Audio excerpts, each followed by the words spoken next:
Hello, and welcome to this episode of Blockchain Bylines. My name is Nicholas Carey, co-founder and vice chairman of blockchain.com. Today, I'm joined by one of the most influential voices in Web3 in the open metaverse. I'm so excited to talk to Yat Siu.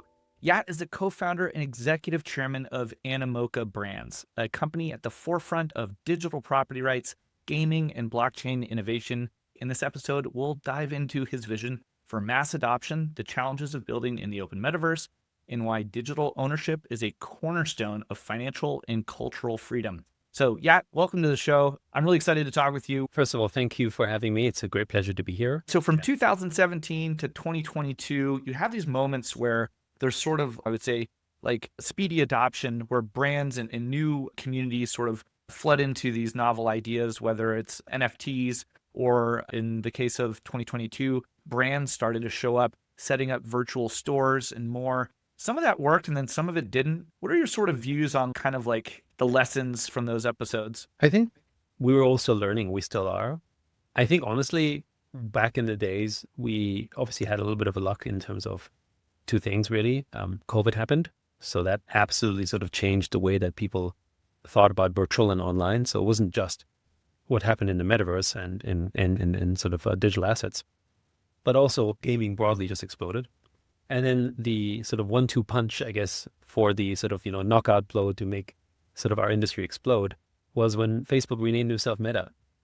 Right? So the combination of all of that essentially created sort of this incredible craze around crypto, NFTs, digital assets, gaming, the metaverse, all that kind of stuff. And while it's all still super relevant and NFT sales, it still continues to be almost $500 to $600 million of sales a month. So it's a meaningful industry. But it's something that, of course, hasn't got the same hype. But that was all the attention, and all the brands were obviously sort of chasing the money. There's always an interesting trend that people follow. But the thing is, we didn't fully understand at the time exactly what tokens meant, right? And so that means we were still experimenting like everyone else was. And it wasn't just the tokenomics of the design, it's just of what does it mean? And so what we've come to appreciate more today than before, and again, it's still evolving, is that really tokenization is a proxy for owning network effects, or the store of the value over these network effects, shall we say, right? So it's like a social network of some sort, whether it's big or small. And so to your question, what makes a project work or not is a question of how deep are these network effects. And if they last, they're strong network effects, or they're growing network effects, which is why L1, L2s can work well, because you can build different levels of network effects on top of them, whether it's on building a DeFi protocol or a game, or, it's very easily composable, something you can build on top of, versus something that's more viral in nature, so it can explode in growth, but not really has a way to build strong network effects. So, like a meme coin, most of them might have value formation that appears to be very fast, but will disappear very quickly as well. And that's very similar to how we see other forms of memes, whether they're brands, lots of follows, viral media attention, and they have value, right? I mean, if someone gets a lot of attention for some crazy video, that has value, but does it have value forever? No. Maybe it has value that is meaningful for 1 hour or 10 minutes or 30 minutes or 1 month, or in some cases for years, right? And that's one way to think about that in terms of it's a way of storing another form of network effect, which is attention, right? Yeah. And the attention economy is about a $1.1 trillion market in the form of advertising, which is generally dominated by Apple, Facebook, Google, and those guys. I think they're about 80% of that market, give or take, right? The digital advertising space, right? And that's represented today through the ownership of the networks that they exclusively own. Like, we're renting their space so we can have access to their networks. That's really what this is. And what tokenization represents is the ability to own and extend these kind of networks, even stable coins. So forget, for example, the example of the value of a stable coin, because obviously it's stable, therefore the value isn't exactly sort of something that can rise. So it's not about that scarcity. It doesn't exist in the same way. However, the power and the influence of the dollar is larger than ever because of the fact that it's tokenized. Because now hundreds of millions of people in Africa, in South America, in Southeast Asia, in Pakistan, India, wherever they are, who might not have a bank account, or if they even do have a bank account, can switch to a dollar, now have a dollar, right? And so here's an example of how tokenization expanded the network effects of something that we all know well as an RWA, which is the dollar, right? But now it's actually got more broad reach than ever. And so the power of the dollar, ironically, is bigger than ever, making it possible for the dollar to keep printing. I'm pretty sure that was what persuaded the current administration to basically proliferate dollars all over the world and put basically dollar-denominated wallets in the pockets of as many people in the world, because you have an Absolutely. opportunity to But extend US dollar what that hegemony for a while. correct. That's exactly it. But what makes that interesting is that the process of tokenization creates these network effects and extends network effects of existing assets basically for everything it touches. And that means that whether you're a famous brand and you tokenize, you extend the brand or extend the asset, or you make a new asset and you extend it, through the principle of ownership. And then you can create big multi-billion-dollar brands that really form much faster because of the inherent type of network capacity you can create. So when you think about what the internet did for knowledge and information, basically what tokenization, as in Web3, this new form of internet, has done is essentially for value creation. So one way that we like to express it internally, it's value and value creation at the speed of the internet, right? And this is something that before was sort of separated. It was more like a derivative of something. Like, information, had value, and then we had to create the derivative of it because there was a sort of fiat traditional finance system that we had to plug into. But now, because of blockchain and because of tokenization, the value systems and the money systems are tightly integrated within that same framework. You can now basically accelerate at the same pace as the internet. So all the kind of explosion of memes and growth and information and adaptability and utility that we saw on the internet is now happening for everything around value, extending to things that couldn't have value before, really now have value. For instance, the gaming assets, right? That's what got us into the space, is a gamer can now truly own their assets, and if they wanted to, they can trade them. And that's one element, and that was in the form of these NFTs, which was, for all the critics of NFTs, this is now a multi-billion-dollar industry that was a $0 industry 5 years ago, for example, right? And that's only really possible because of tokenization. So it's a long way to say, well, what made one project work better than the other? It's around how deep these network effects were able to form. And the weakness that most of these projects had in the early days was they didn't understand that. And frankly, we were just forming our own understanding of this, which meant that they treated tokenization really just as a form of exit liquidity. They were just treating it as some surprising form of money somehow, right? But in the same way that they ended up damaging their communities because they basically sold into it, they hurt their brand. Value creation is as quickly as value destruction. So you could be a very established brand, you could launch a token, right? And build this network. And if you don't know what you're doing, you basically destroy your brand as quickly as you create. So this is the inherent sort of benefit and risk. And that's something that we didn't understand. And many of the guys didn't understand in the industry because they're like, oh, wow. Like in the gaming industry, we have, basically our virtual construct is virtual currency and skins, right? Basically, and a kind of a digital asset, although you can't own it. And so what we did in the early phases, we really just extended the sort of meta of, okay, virtual currencies, tokens, kind of makes sense, right? And skins is NFTs. Okay, kind of makes sense. And so as a structure for bringing people on, and why we think gaming is a big growth vector, because it is effectively probably the most skeuomorphic as sort of design interface for people to convert into crypto, because it's sort of easier to understand. The mistake was, though, that we didn't understand that the monetization and the business model basically has to change as well. So we really didn't change the business model in the early days of Web3 blockchain gaming. We just extended the existing business model into another form of digital assets. So it wasn't even Web 2.5. It was like Web 2.1 or Web 2.2, because we sold currency like it was cash, right? But unlike a virtual game currency, which is a closed ecosystem, now it was an open market, and that obviously caused havoc because people don't understand what they're doing. And the same construct with NFTs. Whereas now, because of DeFi, because of lending, because of all the financial constructs that exist, you actually can make more money and better forms of sustainable income by basically managing your treasury the right way, rather than necessarily selling into your community, which is something that, you go to a traditional game designer, he has no idea about, right? And so it's this marrying of actual sort of financial knowledge that you'd find in Wall Street, but with the product knowledge. And this is, by the way, what we think will happen to every industry in tokenization. So which will then lead to an explosion in financial literacy, just what we had with digital literacy 30 years ago, right? And those who don't understand it, those who are not financially literate, are basically going to keep launching failed tokens because they don't understand the construct of it, rather than thinking of it simply as a way to make money, as opposed to a way of expanding opportunity and creating networks and building network effects. This is great. Thank you for sharing that. So it's not just about gaming for you guys, though. I mean, at Animoca Brands, you guys have done some joint partnerships, like the Anchor Point partnership with Standard Chartered. These are very legacy institutions. Talk to us a little bit about, about that venture.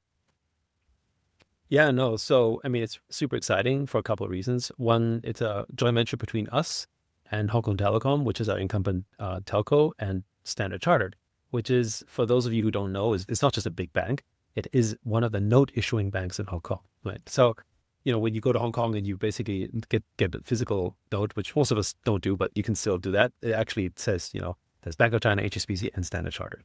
And the reason why that's so relevant is because how do we bring more confidence into space? Well, if the very same bank that prints your notes is also the one that gives you a stable coin, you can feel a little bit more assured. And in the crypto space, we all understand that Tether and Circle are trustworthy, and we understand that the scale of the assets are there and all that kind of stuff, right? But if you're not in the crypto space, it's kind of tough for them to appreciate that Tether and Circle, representing at least the US dollar, is actually secure in the way that they understand, right? A lot of people talk about how sort of banking will change, because of crypto. It will. But banking's biggest role isn't the fact that it is a facilitator of value in the classic sense, or medium of sort of that holds our assets. It's a facility of trust. So these institutions have essentially developed trust over really centuries in some cases, right? And now what's valuable about a partnership like this is that basically we can borrow the trust that they have and extend it broad into the market. And that is actually something that, when you think about mass adoption, is perhaps the most critical piece. Everything we're trying to do is to create trust to do business with one another, whether it's at a one-to-one basis or a one-to-many basis, right? And so why do we invest in brands? Or why do we want a brand partnership, with a Formula One or a whatever brand that's out there? Because we're using the leverage of that brand to say, hey, you know what? I think these guys are good. And if it's good enough for Formula One, or if it's good enough for a big brand, then maybe it's good enough for me to trust it and take a look. This is not just about attention, right? It's also about sort of borrowing that trust. Now, when it comes to financial assets, this is a different thing, right? It touches much deeper. It's your personal security. I think that's important. It's money, right? So what is the sort of institution that has that? It's a bank.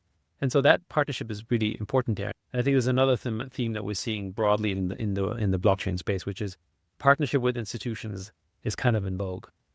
So I think we'll see a lot more of that happening. It's a major theme this year. I'm really excited to see how these partnerships create value for customers in new and exciting and novel ways. I think a lot of people don't realize just how prolific of an investor you and Animoca have been. Maybe you can talk to us a little bit about your approach for fostering on-chain activities and supporting projects, and what are you looking for anyone who's out there building and seeking a great partner with a lot of experience like Animoca Brands?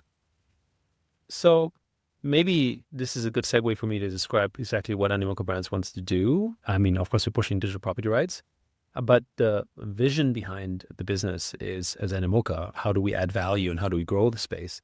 We see ourselves basically as the best levered play on altcoins.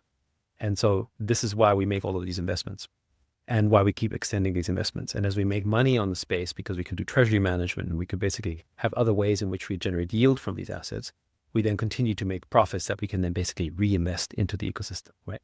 So we're sitting on billions of these tokens, but we also last year generated over $300 million of revenue and about $100 million of EBITDA roughly. And that gives us the capital to keep reinvesting in the space, which are these seed companies or early stage, sometimes later stage companies to help grow the space. And then we help them launch a token or help them launch a product, right? That's sort of the high level of it, right? And so of the 600 plus portfolio companies we have today, something like 80% of them have yet to launch a token because they're sort of thinking about it and we're helping them. And these all end up coming into our treasury, which we're generating sort of long on. And for people who may not fully understand sort of where the crypto market is, Bitcoin dominance has always been there at roughly 60%, give or take. But frankly, the altcoin space is the remainder. And of course, altcoins include stablecoins and Ethereum and Solana. And even when you take those guys out, basically you're talking about 25 to 30%, give or take, depending which day you look at, right? In terms of the remaining altcoin space, which to me is frankly the more important space overall for mass adoption. It's still like $1 trillion, by the way. Like, I don't think people realize it's still $1 trillion. It's still $1 trillion. Yeah. But in the space of everything else that was created, like for instance, Bitcoin will always be the biggest asset in and of itself, we think, as a reserve currency of Web3. And it's kind of like digital gold, right? So for instance, the market cap of Apple or Google individually is not larger than the market cap of gold. And I don't think that will happen, right? However, when you take a look at everything else that's built in the intellectual property domain and the companies that have been formed, which to me is kind of what altcoins represent for the most part, right? Then it's much larger than gold as a collective, but it's not actually gold in itself. And I think a lot of people try to look at single assets and don't look at an industry as a whole. So if you agree with the view, as we say it is, that altcoins basically is the representation of all of these projects that are growing in basically the blockchain, crypto, and Web3 space, some big and some small, right? Then in the same way, we would imagine that those who build on these systems are going to be ones that are going to grow over time.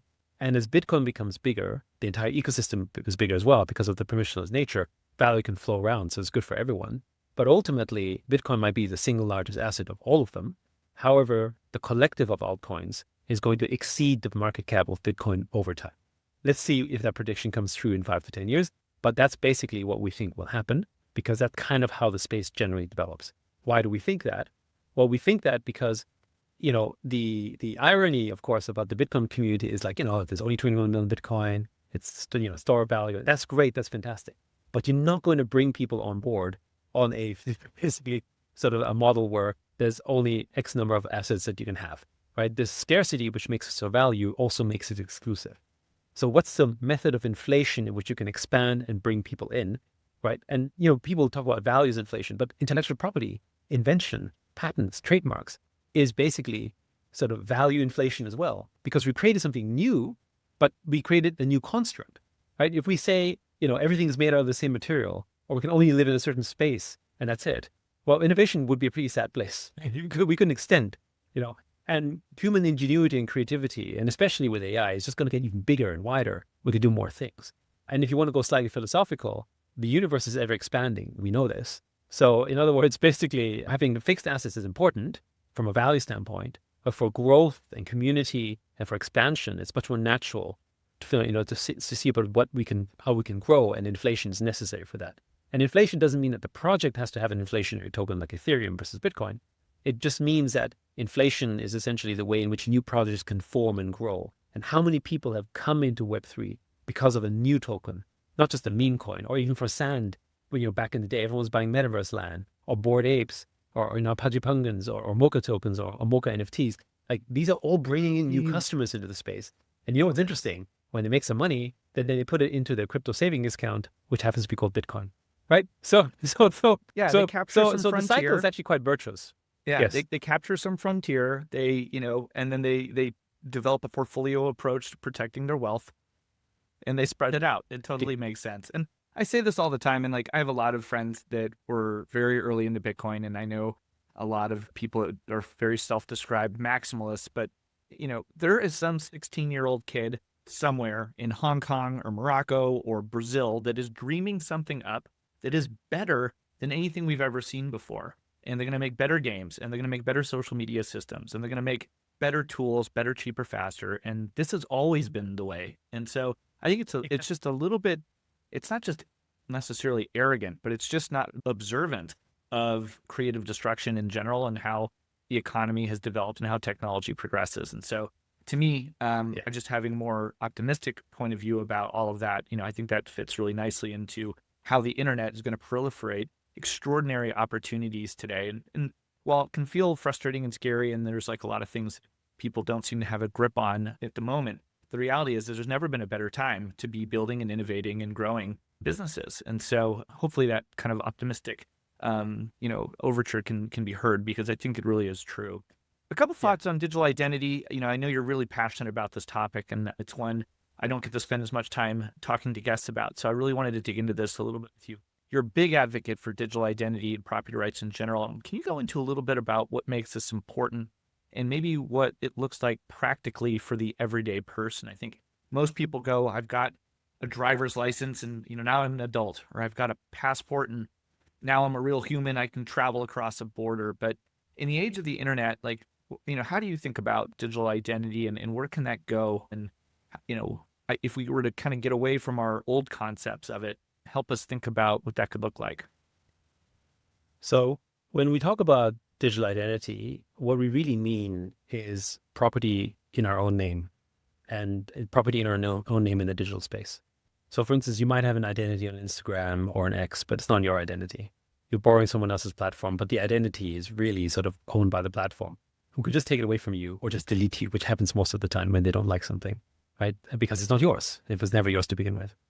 And, in the arc of human history, a lot of people might not remember or didn't even know, because of course we weren't alive back then, that most of us it didn't have a last name because we were serfs of someone else. Right. And the reason why, everyone has maybe common surnames or whatever is because they're from a certain town, or because, their parents were butchers or whatever. They started taking on the last names of essentially their professions and their backgrounds when they had this form of freedom where they suddenly had an identity. Because before, the lords had them or the kings had them because they were obviously anointed, and everyone else were subjects. We were subjects of others. We were the property of someone else. I mean, slavery was the thing, right? But the point is that identity and property rights, which is, digital property rights to us is the extension of our physical property rights and our natural property rights that we have. This is one that, because we spend more time digitally and online, we need to own that. And that's something that we now need to extend to that area. In the same way that we need to own our own names in real life, we need to basically own our digital identity. And from that, we can basically build our foundation. And I would argue that the sort of framing of our identity, which translates into digital identity, is the most valuable thing for us overall, even in comparison to our physical assets or anything else, because it relates to the one asset that we can build and sort of compound on, which is our reputation. So reputation is the one thing that we as humans will defend and build and grow, because we are still social creatures, and we're all inside these network economies and network societies where what matters the most is our sort of reputation, whether it then gives us more wealth, social status, creds. And you see this, right? Once you reach a certain amount of money, then it's not about making more money that's important. It's around your status in society. Suddenly your cultural and social capital is much more important than necessarily your pure money that you have, right? You don't call someone a 1 millionaire, 5 millionaire, 8 millionaire kind of guy. You say, you're all millionaires, but there's a difference between that millionaire and this millionaire because he has a better reputation, whatever that may mean, right? Because, people buy something or invest in something or, or say something smart or whatever that is. And suddenly you start investing in your reputation. So what's the reputation in the digital world like? Well, we don't own that, first of all, but we have become accustomed to this sort of rating system. So if you're an Uber driver or if you're an Amazon or that kind of stuff, you have ratings. You've got a kind of reputation, but they build these reputations not for you. They build these reputations so you can transact more safely within their own platforms.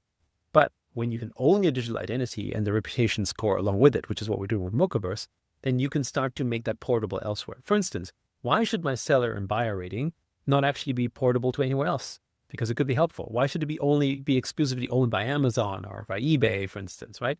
Or why should my Steam score should only be exclusively held by Steam? Obviously, that's how they hold us here. But actually, that is our asset. And once we have that reputation, good things come to us in broader spaces as well. Because in the sort of Web3 space, if you have a good reputation and you can track it through on-chain dynamics and take a look at what they're doing, then you end up getting sometimes more airdrops, right? And you get more value. In the physical world, if I could have a way in which I could target every genuine Lamborghini owner, right, I would pay a lot more to try to get that data, because that customer is known to be able to have a certain amount of money and maybe a certain kind of prestige that's worth spending money on. But instead, we're told to advertise in a way where you reach 10 million people who like Lamborghini because of the Facebook page or the Instagram sort of page. But we know there's not 10 million Lamborghinis far from it, right?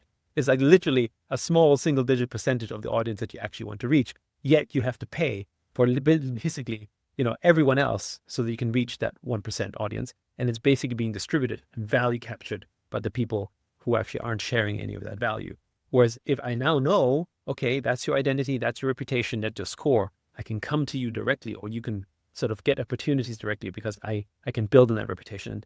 And we see this already in the physical world, where, I make an introduction, and when I make that introduction, this person, will be maybe a little bit more trusted by someone else who trusts me. But likewise, if that person ends up abusing that trust, it's not only the person who sort of did something bad or something poorly that loses reputation. It would be me too, because I made the introduction, And maybe it's not a direct proportion, but that reputation basically ends up sort of declining as well, right? And that's how we create trust and frameworks around society. And that's what we need in Web3. And that's what we basically are trying to build out with the internet. So digital identity is the foundation for that. And from that, we can then open up new areas. For instance, what is the financial market for essentially reputation? It's unsecured credit, right? And unsecured credit is really it's a big market, right? If I actually know you have a good reputation and I can track and it matters because whether it's your job or your opportunities or your friendships are attached to it, then I can give you unsecured credit. So you can see where that goes, right? And I think a lot of people are focusing on digital identity as I need to know who you are. That's one level, but we're focused on the reputation stack. We're interested to we're interested to understand, and because blockchain with zero knowledge proof is another very interesting construct here, because now I own the reputation and my data as a result, which means that we can overcome many of these issues like GDPR in Europe or on privacy, because really these privacy rules, it's not that they shouldn't be privacy preserving, and they should be.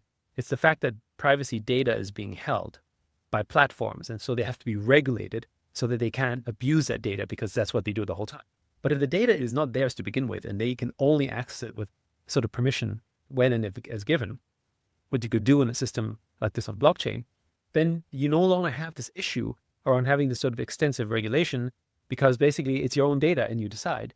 And that will open up more people to build frameworks on these data frameworks that are now open to everyone else, which today isn't possible because the cost of maintaining sort of that privacy data is too expensive for maybe small startups. And inadvertently, you've handed a monopoly to the large companies where like, hey, that's great because nobody else can afford the legal framing to protect all this and all the cost around this. Exactly. So that's the issue. And we see this, blockchain has this incredible way of doing this. The finance industry as well.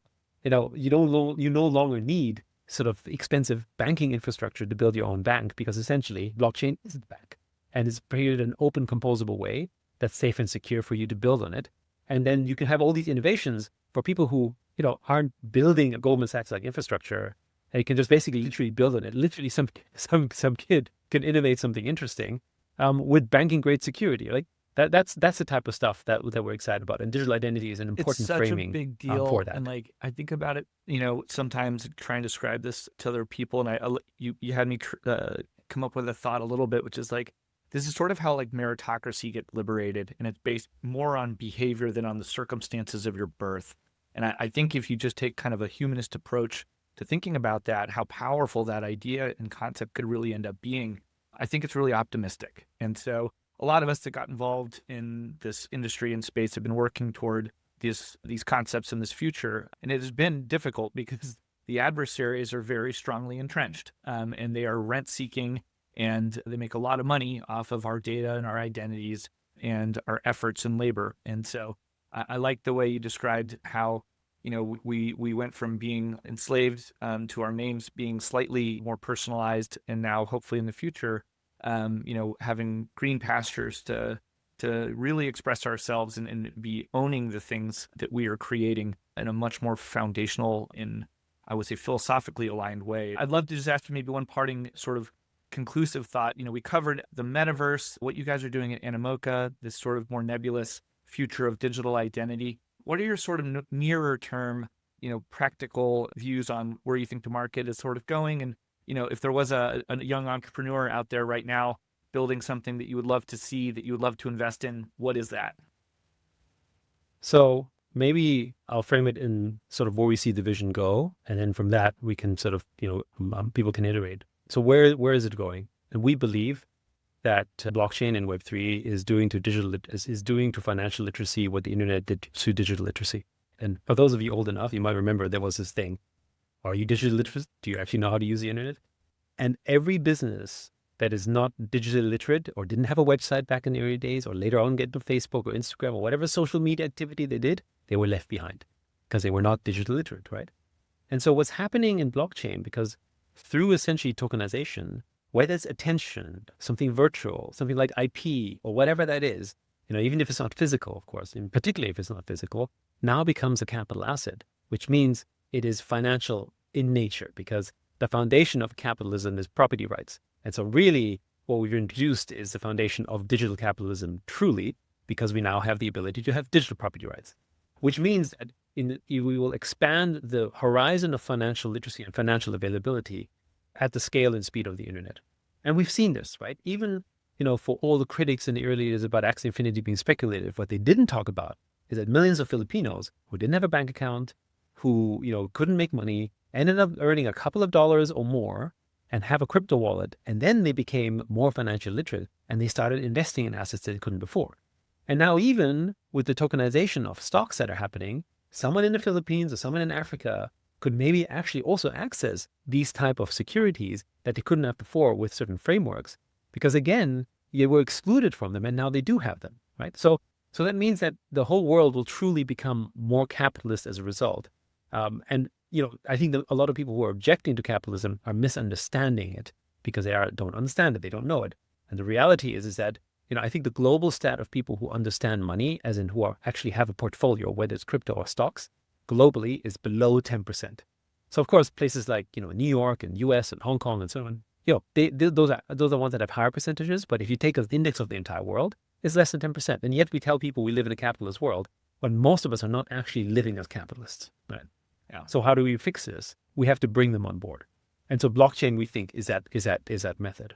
And so if you're an entrepreneur, right, and you want to build in the space and you believe, as we do, that financial literacy is becoming common knowledge, that more people understand money and value, right, then you can play in a number of areas. How do you move more people into it and what kind of product areas? So that's why we like blockchain gaming, for instance, because we think that's a good way of onboarding billions of people into the space who then learn something about assets they care about. And then basically from that, end up basically going and learning about sort of financial assets in the world of finance. And so you have to understand money. I don't think you can be an entrepreneur in blockchain if you don't have an understanding of money. And if you want to, then study it. It's not hard. Like, I'm not a banker. I didn't study economics, right? And many of my peers didn't. I mean, again, there's a lot to learn, and I'm still a student of all of this, right? But the point is that, it's like people saying, oh, do you understand the internet? Or do you understand how to browse or surf or something? And that's what we used to say as well, right? But, we have that capacity to learn that stuff, right? We teach our children algebra. We can certainly teach them compound interest, and we can certainly teach them how to invest and look at numbers. Most powerful force in the universe that no one understands. Yeah, exactly. It's not that hard, right?